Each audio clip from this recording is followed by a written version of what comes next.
Hello everyone, welcome to বুলের রান্নাঘর।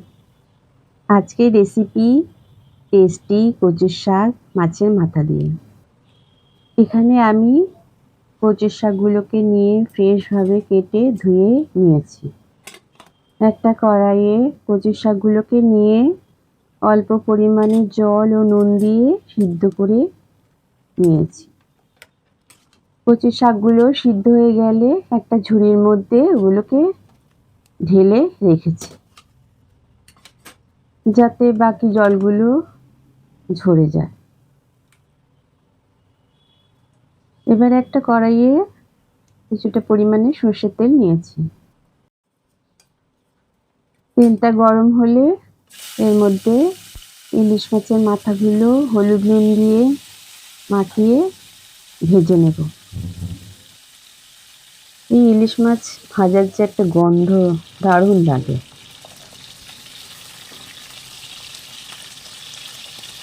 মাছের মাথা দু পিঠ ভাজা হয়ে গেছে, এবারে আমি তুলে ফেলবো।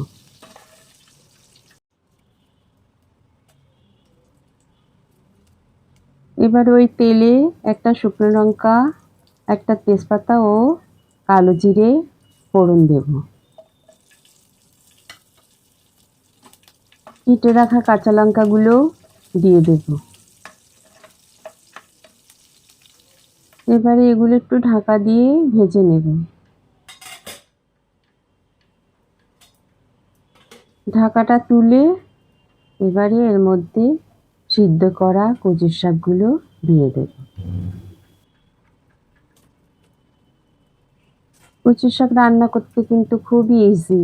কচুর শাকটা সিদ্ধ করাই একটু টাইম লাগে, তা না হলে খুব তাড়াতাড়ি রান্না হয়। এবার এই কচুর শাকের মধ্যে পরিমাণ মতন হলুদ ও নুন দিয়ে দেব। কচুর শাক মোটামুটি সবাই খায়, নিরামিষ আমিষ। যদি এগুলো আবার ছোলা সিদ্ধ দিয়ে করা যায় তাও ভালো হয়। যে কোনো মাছের মাথা দিয়েও ভালো লাগে কচুর শাক। চিংড়ি মাছ দিয়েও কচুর শাক ভালো লাগে। এবারে এর মধ্যে ভেজে রাখা মাছের মাথাগুলো দিয়ে দিলাম। একটু নাড়াচাড়া করার পর এর মধ্যে পরিমাণ মতন চিনি দিয়ে দিলাম। বাঙালি মাত্রই মাছ প্রিয়, তার মধ্যে হয় যদি একটু কচুর শাক দিয়ে ইলিশ মাছের মাথা দিই, তাহলে তার কথাই নেই। বন্ধুরা, তোমরাও এইভাবে কচুর শাক তৈরি করে দেখতে পারো, ভালো লাগবে। ভালো লাগলে একটা লাইক ও কমেন্ট করো। এর মধ্যে অল্প পরিমাণে তেঁতুল গোলা দিয়েছি, যাতে গলা না ধরে। আমাদের তো খুবই প্রিয়, কচুর শাক হলে আর অন্য কিছু খেতে ইচ্ছা করে না, খুবই ভালো লাগে। তার মধ্যে পরে যদি একটু ইলিশ মাছের মাথা।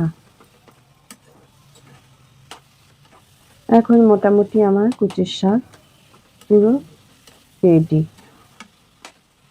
লাস্টে এর উপরে কয়েকটা আস্ত কাঁচা লঙ্কা দিয়ে ঢেকে দেব। হ্যালো ফ্রেন্ডস, তোমরা একটু বলো আমার এই রান্নাটা কেমন হয়েছে।